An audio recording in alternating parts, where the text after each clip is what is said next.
Welcome to ए इडू और ए edu के हमारे इस यूट्यूब चैनल में आप सभी का स्वागत है।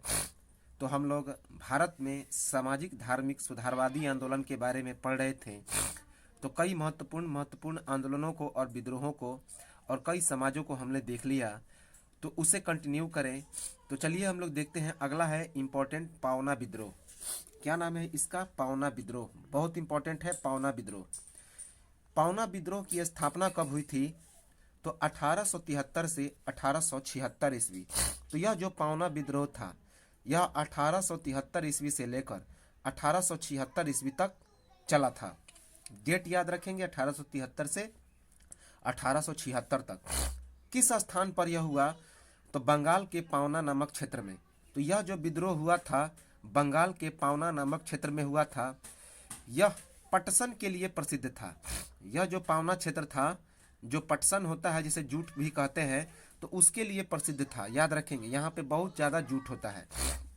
इसके संस्थापक कौन थे? तो ये पावना विद्रोह के प्रणेता कौन थे? तो ईशान चंद्र राय, शंभू यादव और खोदी मल्लाह।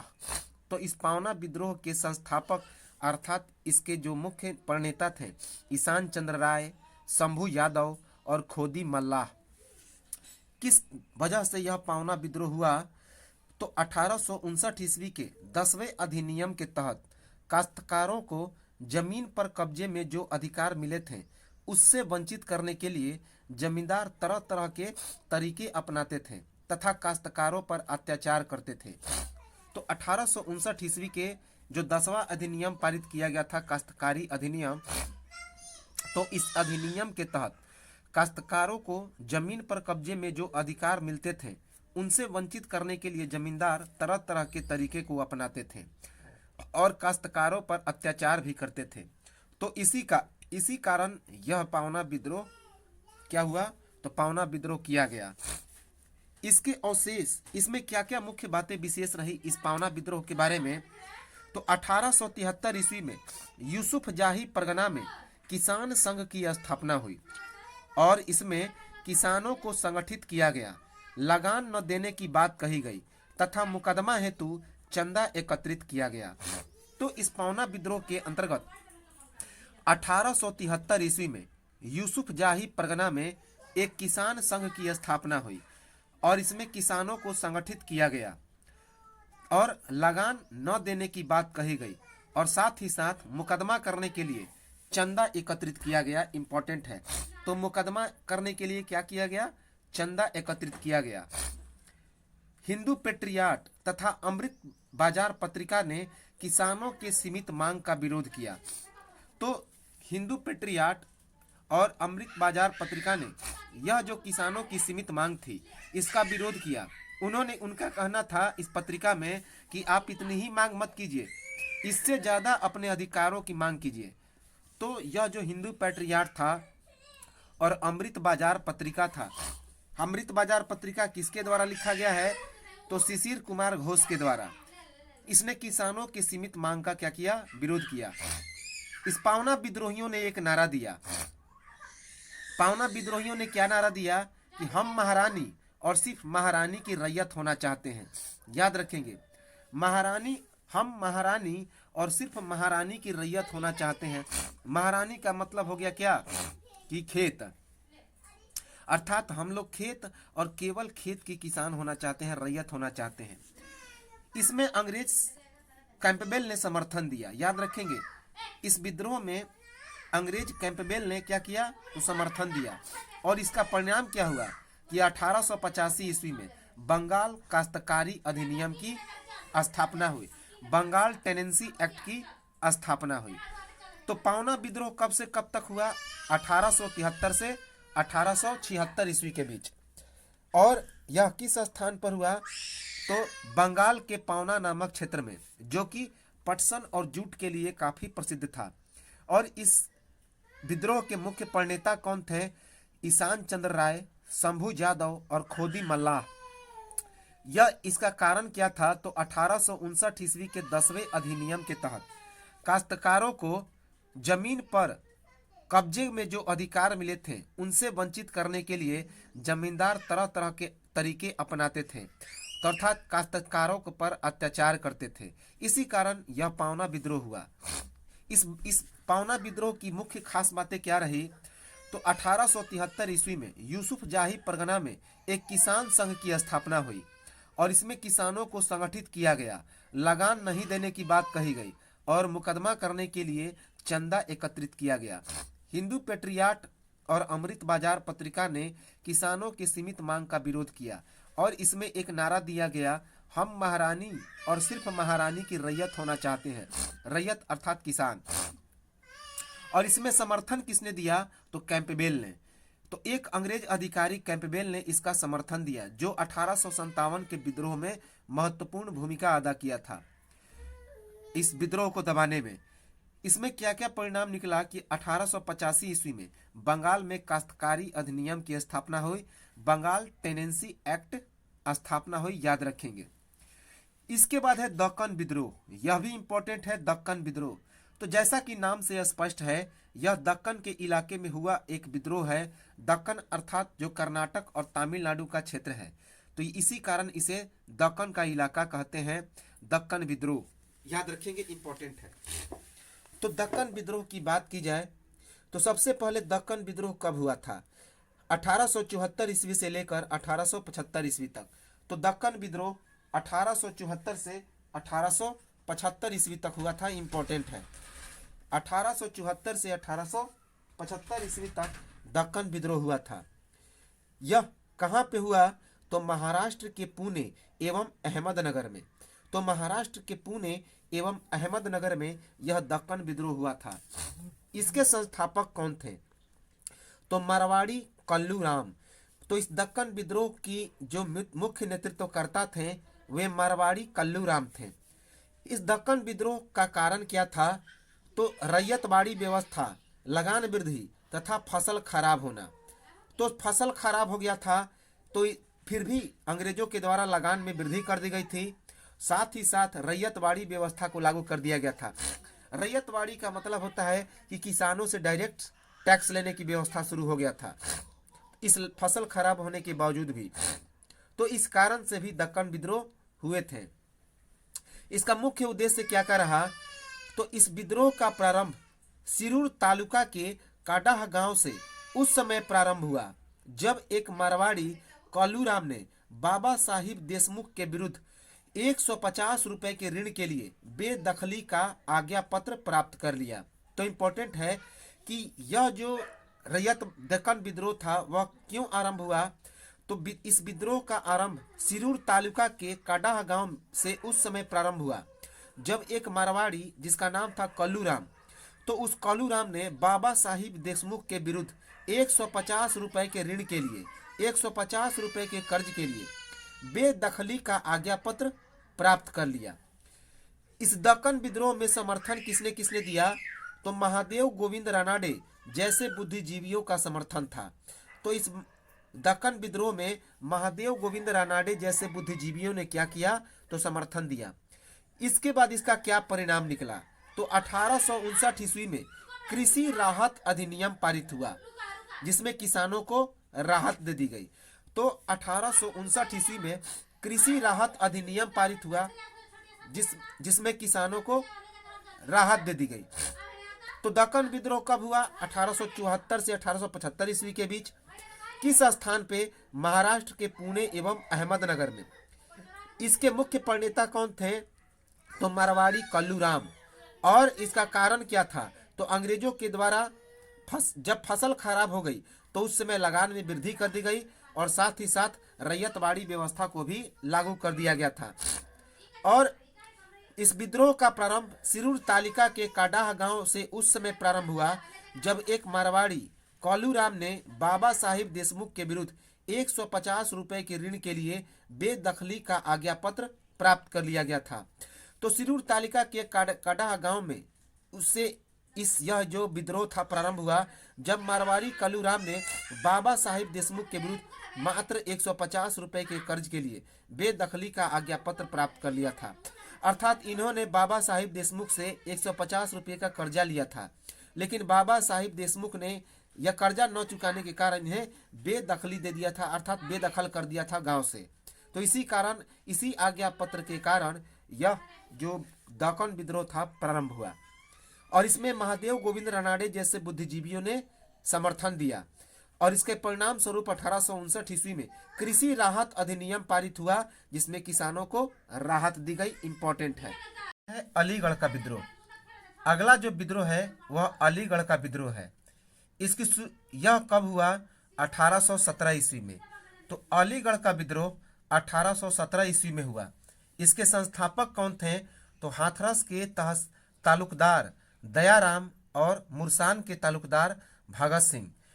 तो इसके जो संस्थापक थे अर्थात अलीगढ़ विद्रोह के प्रणेता थे हाथरस के तालुकदार दयाराम और मुरसान के तालुकदार भगत सिंह। किस स्थान पर यह अलीगढ़ का विद्रोह हुआ? आगरा प्रांत के अलीगढ़ में। आगरा प्रांत के अलीगढ़ में। यह इसका मुख्य उद्देश्य क्या था अर्थात कारण क्या रहा? तो किसान एवं जमींदार ब्रिटिश ईस्ट इंडिया कंपनी के प्रशासनिक फेरबदल से असंतुष्ट थे, तो इसी कारण यह अलीगढ़ का विद्रोह हुआ। तो अलीगढ़ का विद्रोह कब हुआ? 1817 ईस्वी में। इसके मुख्य प्रणेता कौन थे? तो हाथरस के तालुकदार दयाराम और मुरसान के तालुकदार भगत सिंह। किस स्थान पर यह अलीगढ़ का विद्रोह हुआ? तो आगरा प्रांत के अलीगढ़ में। इसका मुख्य कारण क्या था? तो किसान एवं जमींदार ब्रिटिश ईस्ट इंडिया कंपनी के प्रशासनिक फेरबदल से असंतुष्ट थे। इसके बाद है इंपॉर्टेंट पाइका विद्रोह। कौन है? पाइका विद्रोह। तो अगला है पाइका विद्रोह। तो पाइका विद्रोह कब से कब तक हुआ था? 1817 से 1825। तो इसकी स्थापना की बात की जाए तो 1817 से 1825 ईस्वी के बीच हुई। इसके मुख्य प्रणेता कौन रहे? तो बख्शी जगबंधु। बख्शी जगबंधु। किस स्थान पर यह पाइका विद्रोह हुआ? उड़ीसा के खुर्दा में। उड़ीसा के खुर्दा में। और इसका कारण क्या रहा? तो ब्रिटिश ईस्ट इंडिया कंपनी ने भूमि के कर में बेतहाशा वृद्धि कर दिया और वृद्धि करने के बाद स्थानीय पाइकों ने मराठों, मुगलों और अंग्रेजों के खिलाफ क्या कर दिया? तो विद्रोह कर दिया। तो 1817 से 1825 ईस्वी के बीच पाइका विद्रोह हुआ और इसके मुख्य प्रणेता कौन रहे? तो बख्शी जगबंधु रहे। किस स्थान पर यह विद्रोह हुआ? तो उड़ीसा के खुर्दा में। और यह किस कारण से हुआ?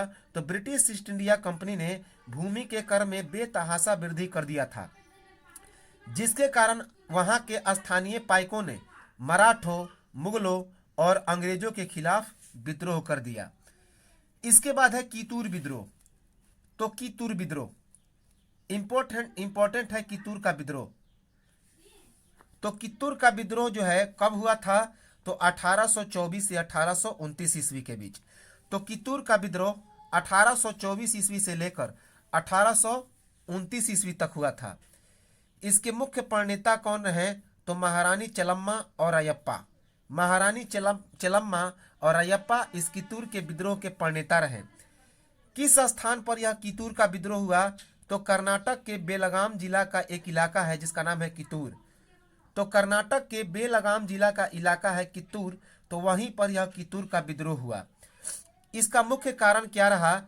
तो कितूर के अंतिम शासक शिवलिंग रुद्र का अंग्रेजों के द्वारा उत्तराधिकारी न मानना। तो कितूर का अंतिम शासक था शिवलिंग रुद्र, तो इसको अंग्रेजों ने उत्तराधिकारी नहीं बनाया, तो इसी कारण यह कितूर का विद्रोह हुआ। तो कितूर का विद्रोह कब हुआ? 1824 ईस्वी से लेकर 1829 ईस्वी के बीच। इसके मुख्य प्रणेता कौन थे? महारानी चेलम्मा और अयप्पा। महारानी चेलम्मा और अयप्पा। किस स्थान पर हुआ? तो कर्नाटक के बेलगाम जिले का एक इलाका था कितूर, तो वहीं पे हुआ कितूर। और इस किस कारण से हुआ? तो उस समय कितूर का अंतिम शासक था शिवलिंग रुद्र। तो शिवलिंग रुद्र को अंग्रेजों ने क्या किया? तो उत्तराधिकारी नहीं बनाया, तो इसी कारण यह कितूर का विद्रोह हुआ। अगला इंपॉर्टेंट है रामोसिस विद्रोह। रामोसिस विद्रोह इसकी स्थापना कब हुई? 1822 ईस्वी से लेकर 1829 ईस्वी तक। तो रामोसिस विद्रोह कब से कब तक हुआ? 1822 से 1829 ईस्वी तक। इसके मुख्य प्रणेता कौन रहे? तो चितूर सिंह। तो रामोसिस विद्रोह के मुख्य प्रणेता रहे चितूर सिंह। किस स्थान पर यह विद्रोह हुआ? तो पूना में। यह विद्रोह पूना में हुआ और इसका मुख्य कारण क्या रहा? तो पूना के रामोसिस अर्थात मराठा पुलिस के द्वारा अंग्रेजों के विरुद्ध लगान की दर बढ़ाने के कारण। तो इसका मुख्य कारण रहा पूना के रामोसिस अर्थात मराठा पुलिस के द्वारा अंग्रेजों के विरुद्ध लगान की दर बढ़ाने के कारण यह विद्रोह हुआ। तो रामोसिस विद्रोह कब हुआ? 1822 से 1829 ईस्वी के बीच। कौन इसके प्रणेता रहे? तो इसके मुख्य नेता रहे चितूर सिंह। किस स्थान पर यह रामोसिस विद्रोह हुआ? तो पूना में। किस कारण से हुआ? तो पूना के रामोसिस अर्थात मराठा पुलिस के द्वारा अंग्रेजों के विरुद्ध लगान की दर बढ़ाए जाने के कारण यह रामोसिस विद्रोह हुआ। इसके बाद अहोम विद्रोह। अहोम विद्रोह कब से कब तक हुआ? तो 1828 ईस्वी से लेकर 1830 ईस्वी तक। तो अहोम विद्रोह 1828 ईस्वी से लेकर 1830 ईस्वी तक रहा। इसके मुख्य नेता कौन रहे? तो गदाधर सिंह और कुमार रूपचंद्र। तो इसके मुख्य प्रणेता रहे गदाधर सिंह और कुमार रूपचंद्र। किस स्थान पर यह अहोम विद्रोह हुआ? तो उत्तरी असम में। अहोम नामक एक जनजाति भी है, तो उत्तरी असम में यह अहोम विद्रोह हुआ। इसका मुख्य कारण क्या रहा? तो ब्रिटिश ईस्ट इंडिया कंपनी की अहोम पर अधिकार को समाप्त करना था। तो ब्रिटिश ईस्ट इंडिया कंपनी ने अहोम पर अधिकार कर लिया था, तो उसके अधिकार को समाप्त करने के लिए यह अहोम विद्रोह हुआ था। तो अहोम विद्रोह कब से कब तक हुआ? 1828 ईस्वी से लेकर 1830 ईस्वी तक। इसके मुख्य प्रणेता कौन रहे? गदाधर सिंह और कुमार रूपचंद्र। किस स्थान पर यह अहोम विद्रोह हुआ? तो उत्तरी असम में। किस कारण से? तो ब्रिटिश ईस्ट इंडिया कंपनी ने अहोम पर अधिकार कर लिया था, तो इसी को समाप्त करने के लिए यह अहोम विद्रोह हुआ था। इसके बाद है गडकरी विद्रोह। कौन सा विद्रोह? गडकरी विद्रोह। तो अगला जो है उसका नाम है गडकरी विद्रोह, इंपॉर्टेंट है। तो गडकरी विद्रोह के बारे में बात की जाए तो यह कब से कब तक हुआ? तो गडकरी विद्रोह 1844 ईस्वी में हुआ। इसकी स्थापना कब हुई? तो 1844 ईस्वी में। इसके मुख्य प्रणेता कौन रहे? बाबाजी अहिरेकर। किस स्थान पर यह विद्रोह हुआ? तो समानगढ़, कोल्हापुर, महाराष्ट्र में। तो गडकरी विद्रोह कोल्हापुर महाराष्ट्र के समानगढ़ में हुआ था। तो बस इसके बारे में इतना ही याद रखेंगे कि यह जो गडकरी विद्रोह हुआ कब हुआ? 1844 ईस्वी में। इसके मुख्य नेता कौन रहे? बाबाजी अहिरेकर। और यह किस स्थान पर हुआ? तो महाराष्ट्र के कोल्हापुर के समानगढ़ में। इसके बाद है विशाखापट्टनम का विद्रोह। जैसा कि नाम से स्पष्ट है, यह कहाँ पे हुआ होगा? तो विशाखापट्टनम में, मद्रास के विशाखापट्टनम में। यह कब से कब तक हुआ? 1821 ईस्वी से लेकर 1831 ईस्वी के बीच। तो यह जो विशाखापट्टनम का विद्रोह है 1821 ईस्वी से लेकर 1831 ईस्वी के बीच हुआ। इसके मुख्य प्रणेता कौन रहे? तो विजय राम राजे और वीरभद्र राजे। किस स्थान पर हुआ यह विद्रोह? तो मद्रास के विशाखापट्टनम में। किस कारण से यह विद्रोह हुआ? तो अंग्रेजों के द्वारा राजस्व वसूली के खिलाफ यह विद्रोह हुआ। तो अंग्रेज जो राजस्व वसूली करते थे, टैक्स, उसके खिलाफ यह विद्रोह हुआ। तो विशाखापट्टनम का विद्रोह कब हुआ? 1821 ईस्वी से 1831 ईस्वी के बीच। इसके मुख्य प्रणेता रहे विजय राम राजे और वीरभद्र राजे। ये दोनों क्या थे? तो भाई थे। किस स्थान पर? तो मद्रास के विशाखापट्टनम में। इसका मुख्य कारण क्या रहा? तो अंग्रेजों के द्वारा जो राजस्व वसूली किया जा रहा था, तो उसे खत्म करने के लिए। इसके बाद है कुर्ग आंदोलन। तो कुर्ग आंदोलन कब हुआ? 1833 ईस्वी से लेकर 1834 ईस्वी के बीच।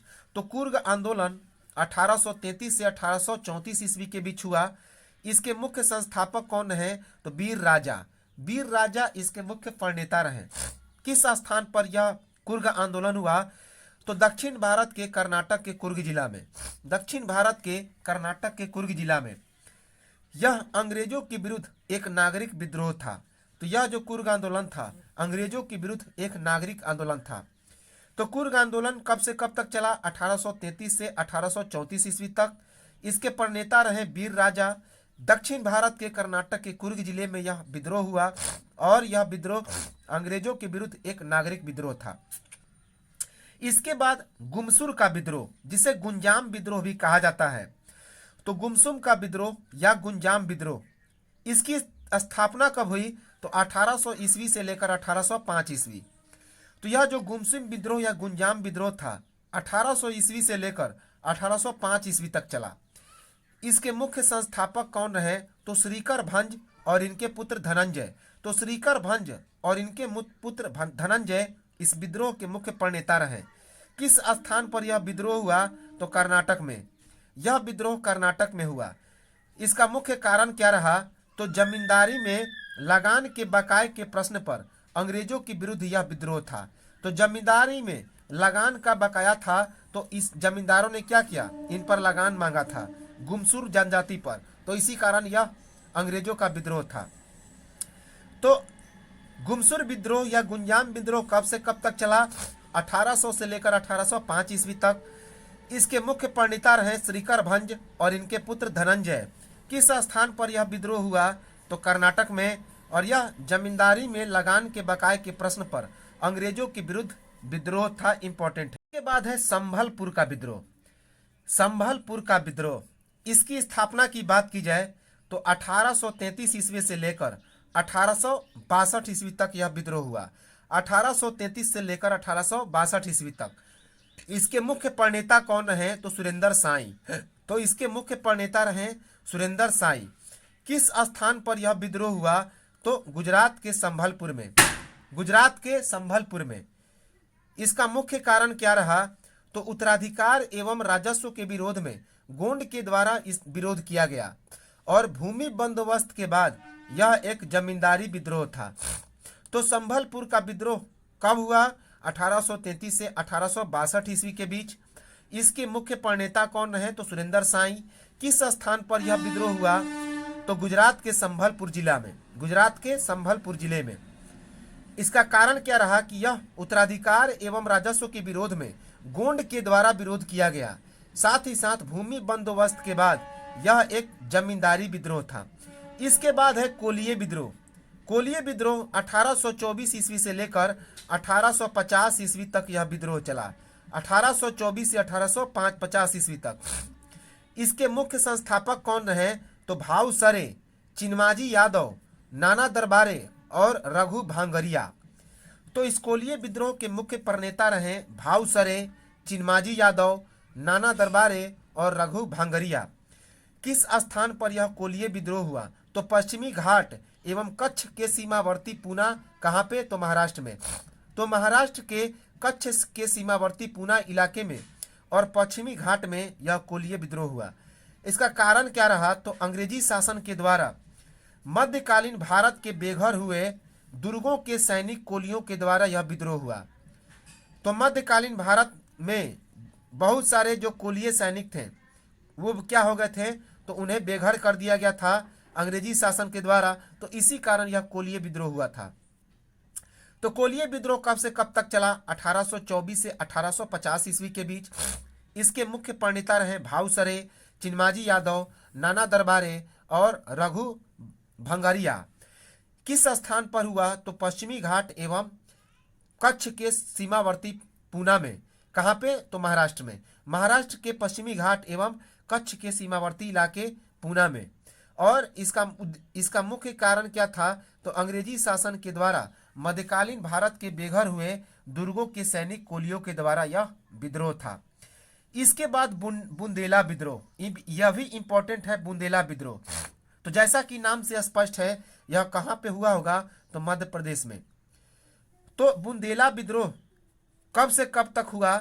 1842 ईस्वी से लेकर 1843 ईस्वी। तो बुंदेला विद्रोह 1842 से लेकर 1843 ईस्वी तक चला। बुंदेला विद्रोह। इसके संस्थापक कौन थे? तो सागर के जमींदार जवाहर सिंह एवं मधुकर शाह। तो मध्य प्रदेश में पड़ता है सागर। तो सागर के जमींदार जवाहर सिंह और मधुकर शाह इस बुंदेला विद्रोह के क्या थे? तो प्रणेता थे। किस स्थान पर यह बुंदेला विद्रोह हुआ? तो उत्तरी पश्चिम उत्तर पश्चिमी प्रांत। कहाँ पे? आधुनिक मध्य प्रदेश के उत्तर पश्चिमी प्रांत में यह बुंदेला विद्रोह हुआ। इसका कारण क्या था? तो उत्तर पश्चिम प्रांत के दो जिले सागर एवं दामोह में बर्ड कमीशन के प्रतिवेदन पर महालवारी व्यवस्था और कर के दर को बढ़ा देना। तो जो हम लोग महालवारी जो व्यवस्था है उसको हम लोग आगे देखेंगे। महालवारी, रैयतवाड़ी, जमींदारी, इन सभी को हम लोग देखेंगे। अस्थाई बंदोबस्त, परमानेंट सेटलमेंट, सभी को हम लोग देखेंगे। तो बुंदेला विद्रोह कब से कब तक चला? 1842 ईस्वी से लेकर 1843 ईस्वी तक। इसके मुख्य प्रणेता कौन रहे? तो सागर के जमींदार जवाहर सिंह और मधुकर शाह। सागर के दो जमींदार थे, एक जवाहर सिंह और दूसरा मधुकर शाह। किस स्थान पर यह बुंदेला विद्रोह हुआ? तो आधुनिक मध्य प्रदेश के उत्तरी पश्चिमी प्रांत में। इसका कारण क्या रहा? तो उत्तरी पश्चिमी प्रांत के दो जिले सागर और दामोह में बर्ड कमीशन के प्रतिवेदन पर महालवारी व्यवस्था को लागू किया गया और कर की दर को बढ़ा दिया गया। इंपॉर्टेंट है। तो यह तो था बुंदेला विद्रोह। हरिजन सेवक संघ। हरिजन सेवक संघ, तो हरिजन सेवक संघ की स्थापना कब हुई? बहुत इंपॉर्टेंट है। हरिजन सेवक संघ एग्जाम में यह आते रहता है। तो हरिजन सेवक संघ की स्थापना कब हुई? 1932 ईस्वी में। यह एक समाजवादी संघ था, सुधारवादी संघ था। इसकी स्थापना किसने की? तो महात्मा गांधी ने। किस स्थान पर? तो पुणे में। और इसका मुख्य उद्देश्य था हरिजनों का कल्याण करना। जो दलित समुदाय के लोग थे जिन्हें महात्मा गांधी ने हरिजन कहा था, तो उनके कल्याण के लिए हरिजन सेवक संघ की स्थापना महात्मा गांधी ने 1932 ईस्वी में पुणे में की थी। तो इंपॉर्टेंट है, हरिजन सेवक संघ की स्थापना कब हुई? 1932 ईस्वी में। संस्थापक कौन है? महात्मा गांधी। किस स्थान पर इसकी स्थापना हुई? तो पुणे में। और इसका उद्देश्य क्या था? तो हरिजनों का कल्याण करना। इसके बाद देवबंद आंदोलन, यह भी इंपॉर्टेंट है। देवबंद आंदोलन, जिसे दार उल उलूम भी कहा जाता है। दार उल उलूम, तो देवबंद आंदोलन या दार उल उलूम, इसकी स्थापना कब हुई? 1866 ईस्वी में। तो देवबंद आंदोलन कब हुआ? 1866 ईस्वी में। इसके मुख्य प्रणेता कौन कौन रहे? तो मोहम्मद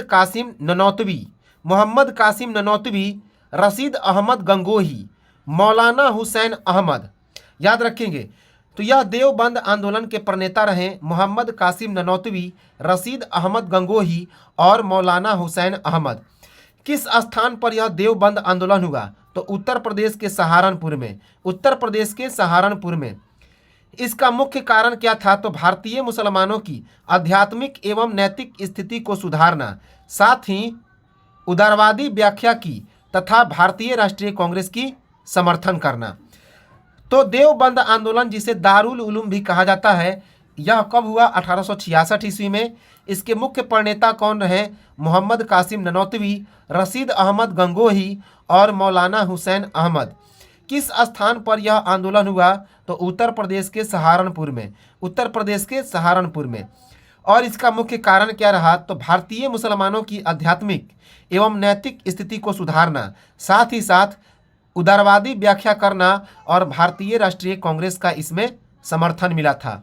तो इस देवबंद में भारतीय राष्ट्रीय कांग्रेस का क्या मिला था? तो समर्थन मिला था और इसने उदारवादी व्याख्या की थी। इंपॉर्टेंट बात है स्वामी नारायण संप्रदाय। स्वामी नारायण संप्रदाय की बात की जाए तो इसकी स्थापना 19वीं शताब्दी में हुई थी। 19वीं शताब्दी में हुई थी। इसके संस्थापक कौन थे? तो इसके संस्थापक स्वामी सहजानंद थे।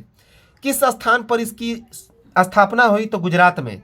और इसका मुख्य उद्देश्य क्या था? तो वैष्णव धर्म के कर्मकांडों और अंधविश्वासों का विरोध करना। तो यह इतना इंपॉर्टेंट नहीं है, बस इसमें यही पूछा जाता है कि इसकी स्थापना किसने की। तो स्वामी नारायण संप्रदाय की स्थापना कब हुई? 19वीं शताब्दी में। और इसके संस्थापक कौन हैं? तो स्वामी सहजानंद। स्वामी सहजानंद इंपॉर्टेंट है। किस स्थान पर इसकी स्थापना हुई? तो गुजरात में। और इसका मुख्य उद्देश्य क्या था? वैष्णव धर्म के कर्मकांडों और अंधविश्वासों का विरोध करना। जो वैष्णव धर्म था उसके कर्मकांडों और अंधविश्वासों का विरोध करना इस स्वामी नारायण संप्रदाय का मुख्य उद्देश्य था। इसके बाद है सतनामी संप्रदाय। तो सतनामी संप्रदाय की बात की जाए तो इसकी स्थापना 19वीं शताब्दी में हुई। 19वीं शताब्दी में सतनामी संप्रदाय की स्थापना हुई। इसके संस्थापक कौन थे? तो गुरु घासीदास और बालक दास। तो गुरु घासीदास और बालक दास किस स्थान पर इसकी स्थापना हुई? तो छत्तीसगढ़ में। छत्तीसगढ़ में इसका मुख्य उद्देश्य क्या था? तो जाटों की रक्षा करना, जाटों की रक्षा करना। तो सतनामी संप्रदाय की स्थापना कब हुई? 19वीं शताब्दी में। इसके प्रणेता कौन थे? तो संस्थापक थे घासीदास और बालक दास। किस स्थान पर इसकी स्थापना हुई? तो छत्तीसगढ़ में। और इसका मुख्य उद्देश्य क्या था? तो जाट समुदायों की रक्षा करना इंपॉर्टेंट। इसके बाद है अगला नौदा उल उलेमा। नौदा उल उलेमा इसकी स्थापना कब हुई थी? 1894 ईस्वी में। तो नवदा उल उलेमा की स्थापना 1894 ईस्वी में हुई थी। इसकी स्थापना किसने की थी? मौलाना सिबली और अन्य लोगों ने। तो मौलाना सिबली और अन्य लोगों ने इस नौदा उल उलेमा की स्थापना की थी। किस स्थान पर इस नौदा उल उलेमा की स्थापना हुई? तो लखनऊ में। तो नौदा उल उलेमा की स्थापना कहाँ पे हुई? तो लखनऊ में। उसका मुख्य कारण क्या था? मुख्य उद्देश्य क्या था इस नौदा उल उलेमा का? तो मुस्लिम शिक्षा व्यवस्था की पुनः स्थापना करना, मुसलमानों का नैतिक सुधार करना, साथ ही साथ इस्लाम के धार्मिक विवादों का अंत करना। तो नौदा उल उलेमा की स्थापना कब हुई? 1894 ईस्वी में। इसके मुख्य संस्थापक थे मौलाना सिबली और अन्य नेता। किस स्थान पर इसकी स्थापना हुई? तो लखनऊ में, उत्तर प्रदेश की राजधानी लखनऊ में। इसका मुख्य उद्देश्य क्या था? तो मुस्लिम शिक्षा की पुनः व्यवस्था करना और मुसलमानों का नैतिक सुधार करना और साथ ही साथ इस्लाम के धार्मिक विवादों का अंत करना। उसके बाद अहले हदीस इसकी स्थापना कब की गई? तो 19वीं शताब्दी के उत्तरार्ध में। 19वीं शताब्दी के उत्तरार्ध में इस अहले हदीस की स्थापना की गई। इसके संस्थापक कौन रहे? तो मौलाना सईद नासिर हुसैन। मौलाना सईद नासिर हुसैन इसके संस्थापक रहे। किसके? अहले हदीस के। किस स्थान पर इसकी स्थापना हुई? तो पंजाब में। तो पंजाब में अहले हदीस की स्थापना हुई।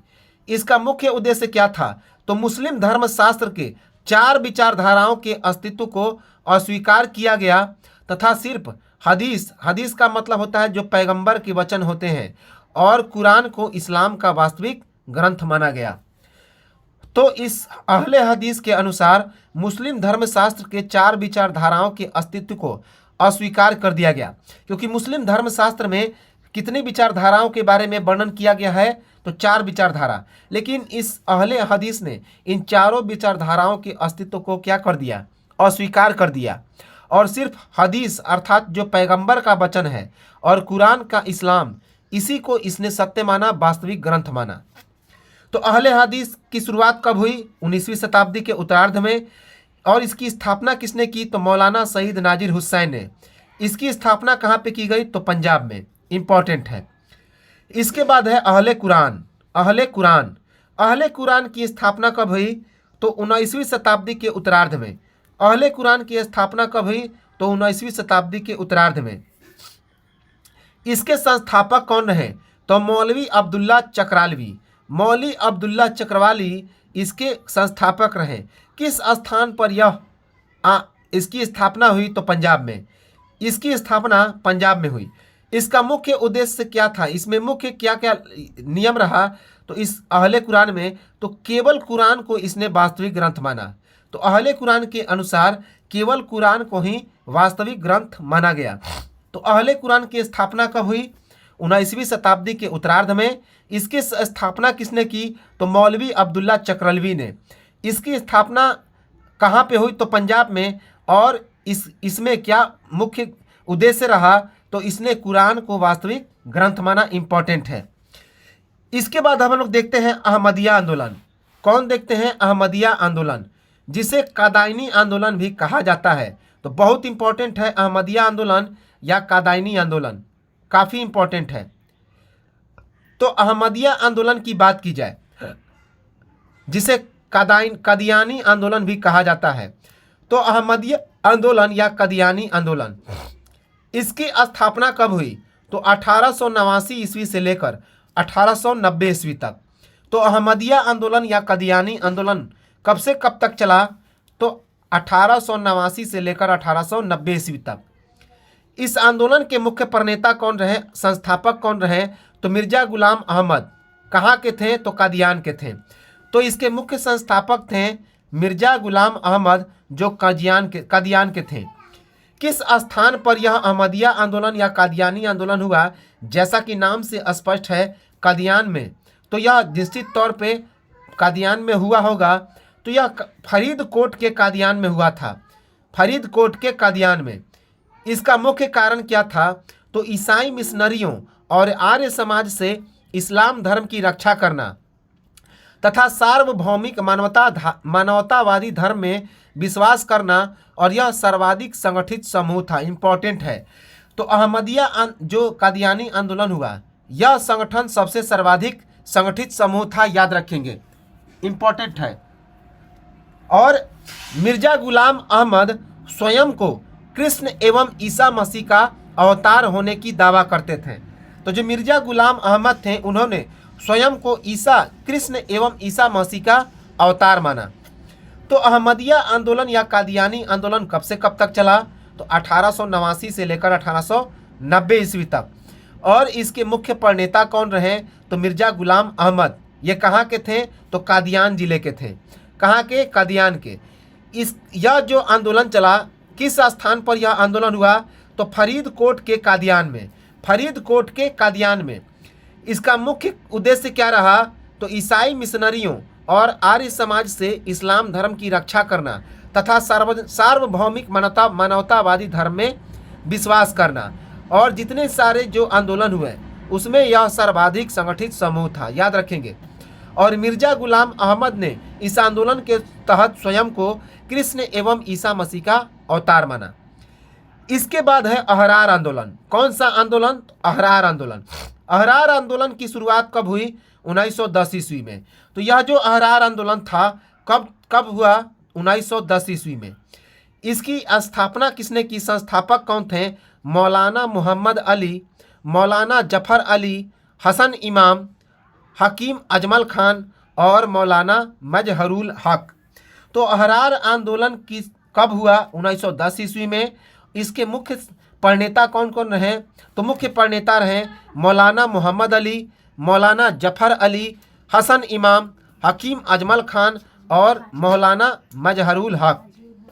इसमें जो है क्या क्या मुख्य इसका जो है उद्देश्य रहा, क्या क्या इसमें घटना घटी? तो अलीगढ़ आंदोलन की राजभक्ति राजनीति का इसने विरोध किया तथा राष्ट्रीय आंदोलन का इसने समर्थन किया। तो इस आंदोलन के तहत अलीगढ़ आंदोलन की राजभक्ति राजनीति का विरोध किया गया तथा राष्ट्रीय आंदोलन का समर्थन किया गया। इसके बाद फराइजी आंदोलन, जिसे फरैदी आंदोलन भी कहा जाता है। तो फराइजी आंदोलन या फिर फरैदी आंदोलन इंपॉर्टेंट है। यह आंदोलन कब हुआ? 1804 ईस्वी में। तो फराइजी आंदोलन या फरैदी आंदोलन 1804 ईस्वी में हुआ। इस आंदोलन के मुख्य प्रणेता कौन रहे?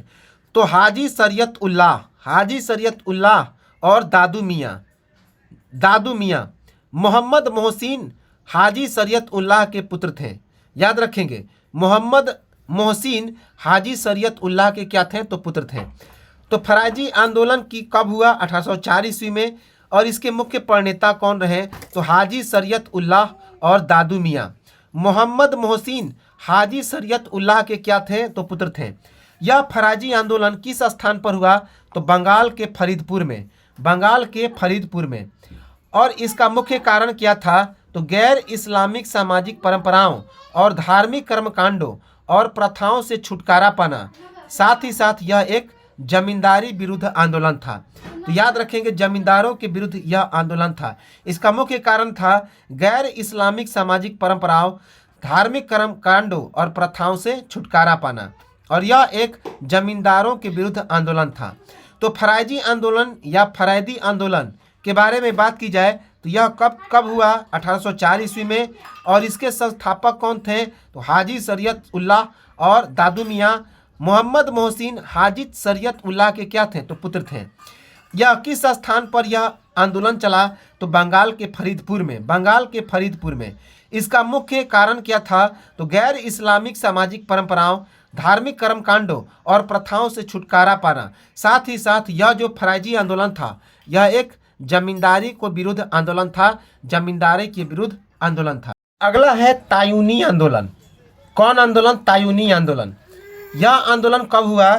तो 1839 ईस्वी में। तो तायूनी आंदोलन 1839 ईस्वी में हुआ। इसके मुख्य प्रणेता कौन थे? तो करामत अली जौनपुर। करामत अली जौनपुर इसके मुख्य प्रणेता थे। यह तायूनी आंदोलन किस जगह पर हुआ?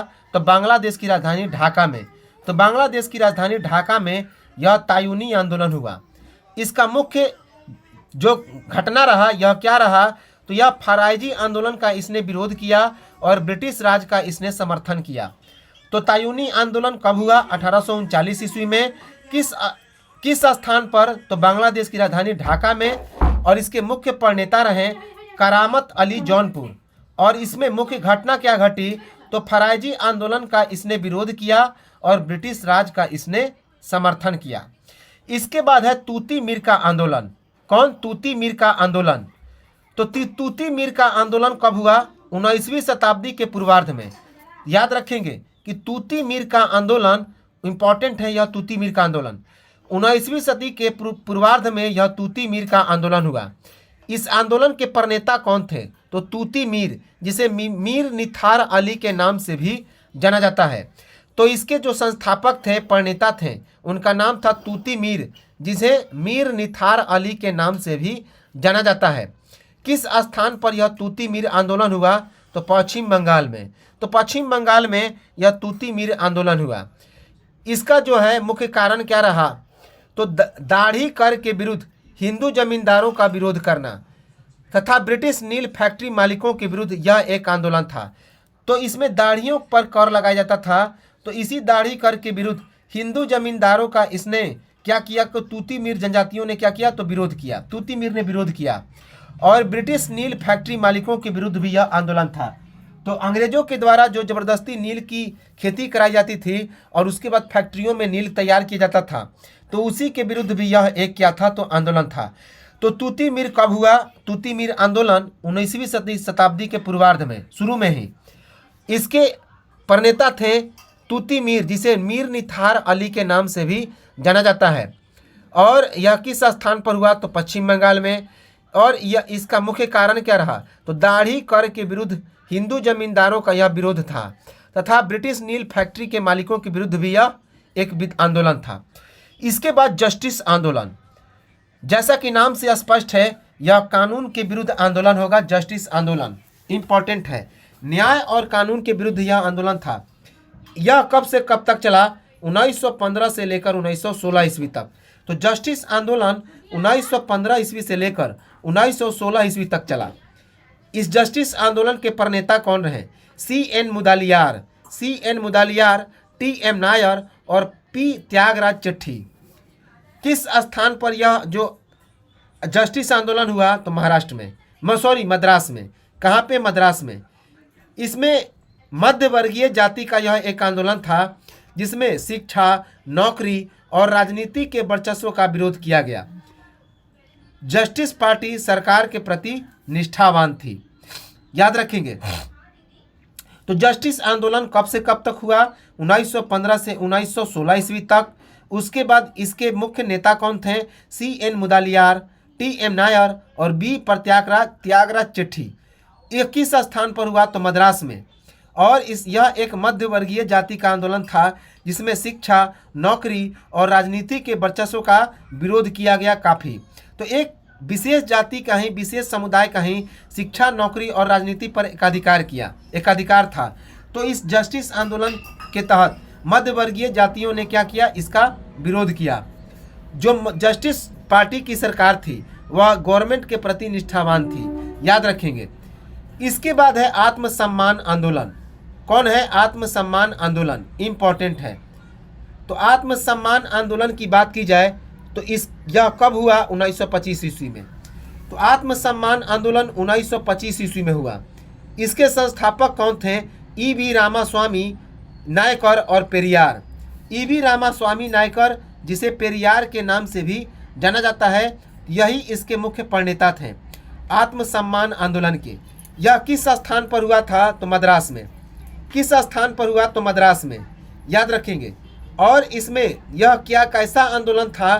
तो यह एक अतिवादी आंदोलन था, याद रखेंगे। अतिवादी आंदोलन। अतिवादी आंदोलन का मतलब क्या होता है कि जब सर पानी से ऊपर चढ़ा जाता है, पानी सर के ऊपर चढ़ा जाता है, अर्थात अंग्रेजों ने जब अत कर दिया था। यह हिंदू धार्मिक कट्टरता विरोधी आंदोलन था। तो यह हिंदू धार्मिक कट्टरता विरोधी आंदोलन था। बिना पुरोहित शादी, मंदिरों में जबरन प्रवेश और मनु स्मृति को जलाना इसका मुख्य काम था। तो याद रखेंगे कि आत्मसम्मान आंदोलन कब हुआ? 1925 ईस्वी में। और इसके मुख्य प्रणेता कौन थे? तो ई.वी. रामास्वामी नायकर, जिसे पेरियार के नाम से भी जाना जाता है। किस स्थान पर यह आंदोलन हुआ? तो मद्रास में। और इसका जो है मुख्य उद्देश्य क्या रहा? तो जस्टिस, यह एक अतिवादी आंदोलन था और हिंदू धार्मिक कट्टरता के विरुद्ध यह एक विरोधी आंदोलन था। पुरोहित शादी और मंदिरों में जबरन प्रवेश तथा मनु स्मृति को इसमें क्या कर दिया? जला दिया। तो पुरोहितों की शादी करने और मंदिरों में जबरन प्रवेश को लेकर भी यह आंदोलन था। और साथ ही इस आंदोलन के तहत जो सबसे प्राचीन और बड़ी स्मृति है मनुस्मृति, उसे जला दिया गया। इसके बाद है नडार आंदोलन, जिसे नडार महाजन संगम भी कहा जाता है। तो नडार आंदोलन, जिसे नडार महाजन संगम भी कहा जाता है, तो इसकी यह नडार आंदोलन कब हुआ? 1910 ईस्वी में। तो नडार आंदोलन 1910 ईस्वी में हुआ था। इसके संस्थापक कौन थे? तो सामूहिक प्रयास के द्वारा।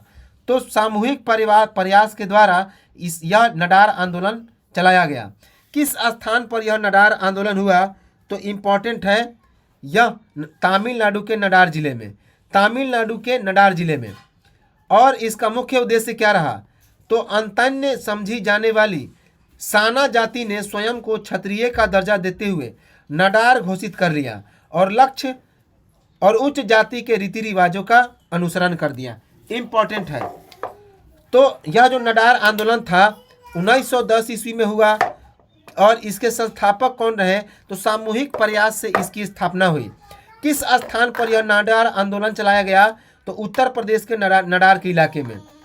इसका मुख्य उद्देश्य क्या था? तो अंतरप्रस्थ समझी जाने वाली गाना जाति ने स्वयं को क्षत्रिय का दर्जा देते हुए नडार घोषित कर दिया और उच्च जाति के रीति रिवाजों का भी इसने अनुसरण किया। इसके बाद है पल्ली आंदोलन। कौन आंदोलन? तो पल्ली आंदोलन। इम्पॉर्टेंट है पल्ली आंदोलन। यह पल्ली आंदोलन कब से कब तक चला? तो 1871 ईस्वी। तो यह पल्ली आंदोलन 1871 ईस्वी में हुआ। यह इसके संस्थापक कौन थे? अर्थात पल्ली आंदोलन का नेतृत्व किसने किया? तो यह सामूहिक प्रयास से किया गया। सामूहिक प्रयास से। किस स्थान पर यह पल्ली आंदोलन हुआ? तो तमिलनाडु में। तो तमिलनाडु में यह पल्ली आंदोलन हुआ। याद रखेंगे कि इसका मुख्य उद्देश्य क्या रहा? तो पल्ली जाति ने स्वयं को क्षत्रिय घोषित किया और उच्च वर्गीय परंपराओं का इसने अनुसरण किया। तो पल्ली आंदोलन कब हुआ? 1871 ईस्वी में। इसके नेतृत्वकर्ता कौन रहे? तो यह सामूहिक प्रयास से इसका आंदोलन किया गया। किस स्थान पर? तो तमिलनाडु में। किस स्थान पर? तो तमिलनाडु में। पल्ली जाति ने स्वयं को स्वतंत्र घोषित कर दिया था, स्वतंत्र क्षत्रिय घोषित कर दिया था।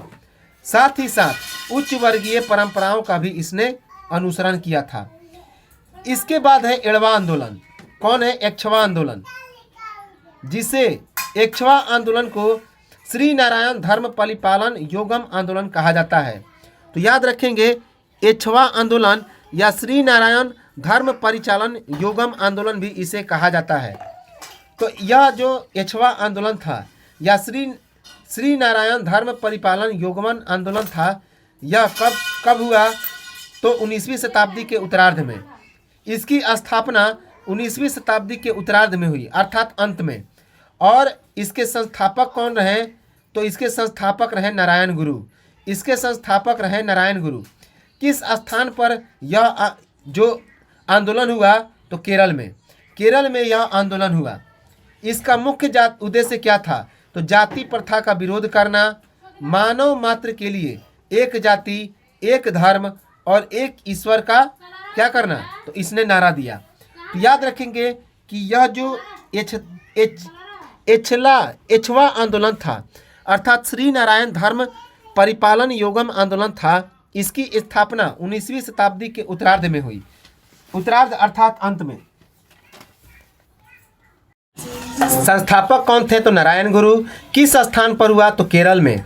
और इसने जाति प्रथा का विरोध किया, मानव मात्र के लिए एक जाति, एक धर्म और एक ईश्वर का नारा दिया। तो एक जाति, एक धर्म और एक ईश्वर का नारा किसने दिया, तो इस एछवा आंदोलन में। इसके बाद है अरक्वी पूरम आंदोलन। अरक्वी पूरम आंदोलन याद रखेंगे, अरक्वी पूरम आंदोलन। यह कब हुआ, 1880 ईस्वी में। तो अरक्वी पूरम आंदोलन 1880 ईस्वी में हुआ। और इसके मुख्य प्रणेता कौन रहे, तो नारायण गुरु। तो इसके मुख्य प्रणेता रहे नारायण गुरु, अर्थात संस्थापक रहे नारायण गुरु। किस स्थान पर यह अरक्वी पूरम आंदोलन हुआ, तो केरला में। तो अरक्वी पूरम आंदोलन कहाँ पे हुआ, तो केरला में। इसका मुख्य उद्देश्य क्या था, इसका मुख्य जो घटना था, इसने निम्न जातियों के प्रति धार्मिक भेदभाव का विरोध किया तथा निम्न जातियों के मंदिरों में मुफ्त में प्रवेश तथा उत्थान पर इसने बल दिया। तो याद रखेंगे, नारायण गुरु ने निम्न जातियों के प्रति धार्मिक भेदभाव का विरोध किया और निम्न जातियों के मंदिरों में मुफ्त में प्रवेश करने और उसके बाद उसका उत्थान करने के लिए क्या किया, तो काफ़ी आगे बढ़ा। कौन, तो अरक्वी पूरम आंदोलन कब हुआ, 1880 ईस्वी में। नेता थे नारायण गुरु। किस स्थान पर, तो केरल के अरक्वी पूरम में। अगला कौन है, नायर आंदोलन, जिसे मलयाली मेमोरियल भी कहा जाता है। तो नायर आंदोलन को मलयाली मेमोरियल भी कहा जाता है। इसकी स्थापना कब हुई, 1891 ईस्वी में। इसकी स्थापना 1891 ईस्वी में हुई। इसके संस्थापक कौन थे, तो सीवी रमन पिल्लई। इसके संस्थापक सीवी रमन पिल्लई थे। किस स्थान पर यह आंदोलन हुआ, तो केरल के त्रावणकोर में। केरल के त्रावणकोर में। इसका मुख्य उद्देश्य क्या था, तो मध्य वर्गीय जाति नायर ने नंबूदरी ब्राह्मणों एवं तमिल और मराठी ब्राह्मणों के राजनैतिक एवं सामाजिक प्रभुत्व का विरोध किया। तो नायर आंदोलन, जिसे मलयाली मेमोरियल भी कहा जाता है, तो यह कब हुआ, 1891 ईस्वी में। इसकी स्थापना किसने की, तो इसके प्रणेता कौन रहे, तो सीवी रमन पिल्लई। सीवी रमन पिल्लई इसके मुख्य प्रणेता रहे। किस स्थान पर यह आंदोलन हुआ, तो केरल के त्रावणकोर में। केरल के त्रावणकोर में यह आंदोलन हुआ। और इसमें इसका मुख्य उद्देश्य क्या रहा, तो मध्य वर्गीय जाति नायर ने नंबूदरी ब्राह्मणों और तमिल और मराठी ब्राह्मणों के राजनीतिक एवं सामाजिक प्रभुत्व का विरोध किया। तो नंबूदरी ब्राह्मण और तमिल और मराठियों का प्रभुत्व था, तो उसी का विरोध किया इस मलयाली ने। इसके बाद है निरंकारी आंदोलन। तो मिलते हैं हम लोग अगले वीडियो में, तब तक नमस्कार, जय हिंद। और चर्चा करेंगे हम लोग इसके बाद के कुछ और फैक्ट को